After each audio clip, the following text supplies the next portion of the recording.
बोल दिया 14 तारीख के बाद भी एक बार हर गांव में घूमूंगा, उसके बाद भी पैरों में चप्पल पहनूंगा। हाथ जोड़ के निवेदन कर रहे हैं कि नरेश जी भाई साहब का फुल समर्थन करो और अधिक से अधिक वोटों से इनको जिता के विधानसभा भेजो। कौन जीतेगा? नरेश मीना। जोर से बोल। नरेश मीना। जीत गया नरेश मीना। वोट तो डले नहीं। हम कह रहे हैं कि मैं देवपुरा बंजारा निवासी गांव का रहने वाला हूं। हम 450 450 वोट वहां से नरेश मीणा को जिताएंगे, जिसमें 300 प्लस नरेश मीणा हमारे गांव। बात सुनो, कैसी बातें करते हो। 11 तारीख को जो 11 तारीख को वोट डलेगा, 14 को फैसला होगा और आप बोलो नरेश मीणा जीत गया। हमने तय कर भाया भी जीत गया, मोर पास 15 जीत गए। ऐसे तो पब्लिक ही जिताएगी तो जनता ही। भैया जी को कौन जीता जीती? भैया जी को कौन जीता जीती? भैया जी अपना आप जीत जाते थे क्या? पब्लिक जिताती थी, तो हम जिताएंगे नरेश मीणा को। जीत गया, ये वाली बात है। तो 14 का इंतजार ही नहीं करना। नहीं कर रहा ना। अभी आपने पब्लिक का कांग्रेस वालों को समझा एक गणित जीतल बिता लगे कांग्रेस वाले तो। देखिए जब ये आज का समर्थन देखेंगे ना, डोटासरा के समझ में आना चाहिए। मोरिया बोल गया जनता जिताती है, डोटासरा को जनता जिताती है, तो इस चुनाव को जनता जिताती है, तो 14 का क्या इंतजार कर? क्या इंतजार कर? मोर सीट टप्पे लगेंगे बस। जब 15 तारीख को पूरी कांग्रेस सरकार अंता प्रांगण मंडी प्रांगण में थी, तो वो कांग्रेस सरकार आएगी, हम वोट देने यहाँ की जनता देगी। एक बात बताओ, चप्पल नहीं पहन रहा फिर किसके लिए? जनता के लिए। तगड़ा आदमी। आज ठीक है, आज किसानों के फूल लो, सोयाबीन 50 किलो से लगा 1 क्विंटल निकली है, जिसमें से 30 किलो तो हम ओढ़ते हैं। बची कितनी? उसका खर्च लागत भी नहीं निकल रही हमारी। चलो ये बताओ मुझे, मैंने तो अभी बहुत दिन बाद देखा, वो जयपुर में देखता था मैं, वो चप्पल नहीं थी। अभी मैंने देख ली, पकड़ ली, मैंने चप्पल नहीं थी।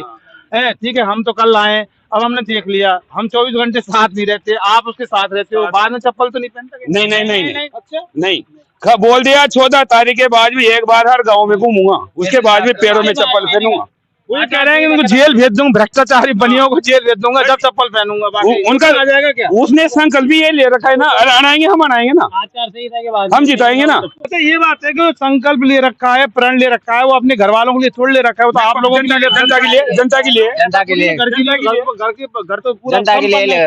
पिपलोदा के वो परिवार के थे क्या? उनके 7 बच्चे स्कूल में दबके मरे। विक्रम मीणा रिश्तेदार थोड़ी रिश्तेदार थोड़ी था इसका। राम के नगर फोर्ट है ना, उनके लिए 15 दिन तक भूख हड़ताल की, क्या लगते थे वो 7 बच्चे। वो कलेक्टर छोटा अमित चौधरी, उससे दुश्मनी थोड़ी थी, उनसे दुश्मनी थोड़ी थी, कोई दुश्मनी नहीं थी। वही तो बात है ना, जनता के लिए करे, पब्लिक के लिए कर रहा है। बड़ा मतलब वीर तो मतलब बड़ा नेता। अंता मांग रोड की विधानसभा से आज जोड़ के निवेदन कर दें, समाज उमाज देख ले। जोड़ो तो हाथ कहाँ जोड़ रहे हैं आपको? हाथ वो जड़ रहा है। हाथ जोड़ के निवेदन कर रहे हैं, नरेश जी भाई साहब का फुल समर्थन करो और अधिक से अधिक वोटों से इनको जिता के विधानसभा भेजो। चलिए देखिए, लेकिन जो माहौल है ना, देखिए हार जीत तो वो बात की बात है, लेकिन जनता के दिलों में नरेश मीणा ने राज किया है, ऐसा देखने को मिलता है।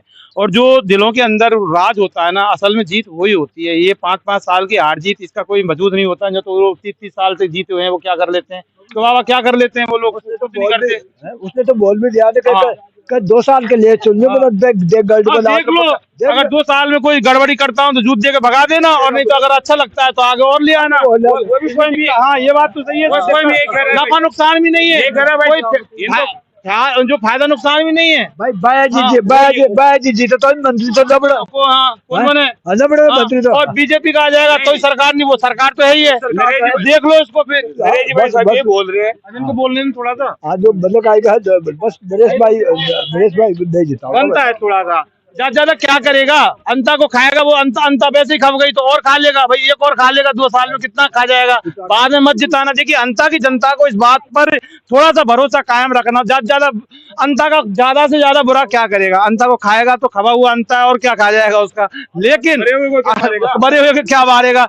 लेकिन अगर वो अंता के लिए भला करेगा, सरकार न तो अभी मतलब आएगा जो वादा करियो थे, और यदि वादा में फेल हो जाओ तो गार्ड में लाद बताओ, वो तो बात करे जो 2 साल ही तो भाग। कोई व्यक्ति अगर किसी के दिलों में रहता है ना, तो वायदे भाषणों की जरूरत नहीं होती। वो दिलों के अंदर रहता है ना, वो 24 घंटे उससे जो विकास होता है और जो समस्या होती है उनके लिए हमेशा लड़ता है।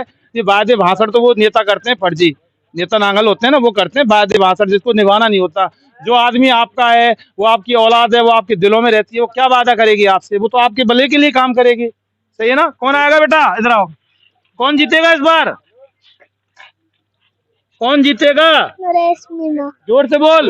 नरेश मीणा। नरेश मीणा जीतेगा। ये देख लीजिए, हमने सिखाया नहीं कुछ, कैमरा लाइव से चल रहा है, आप देख सकते हैं, कोई एजेंडा नहीं है, हमको देखा नरेश मीणा जीतेगा। तो कम से कम ये है कि अगर ये बच्चों ने भी नरेश मीणा को चाहा है तो समझो कि बुजुर्ग, बच्चों से लेके बुजुर्ग तक, यानी कि ऐसा कोई वर्ग नहीं और ऐसा कोई जाति नहीं, ऐसा कोई धर्म नहीं जहां नरेश मीणा का वजूद स्थापित अंता के अंदर नहीं हुआ है। और ये बात तय है कि 14 तारीख को फॉर्मेलिटीज होनी है, लेकिन हम पत्रकार हैं, 14 तारीख को वो सरकारी काम होंगे जो होने हैं, लेकिन जनता ने फैसला कर दिया कि हमारा नेता नरेश मीणा है। और जब जनता ही जब फैसला कर देती है तो आप समझ सकते हैं उसके बाद बचता ही क्या है, उसके बाद कुछ नहीं बचता। हम लगातार इन्वेस्टिगेशन मीडिया चैनल अंता की ग्राउंड रिपोर्ट को दिखाता रहेगा।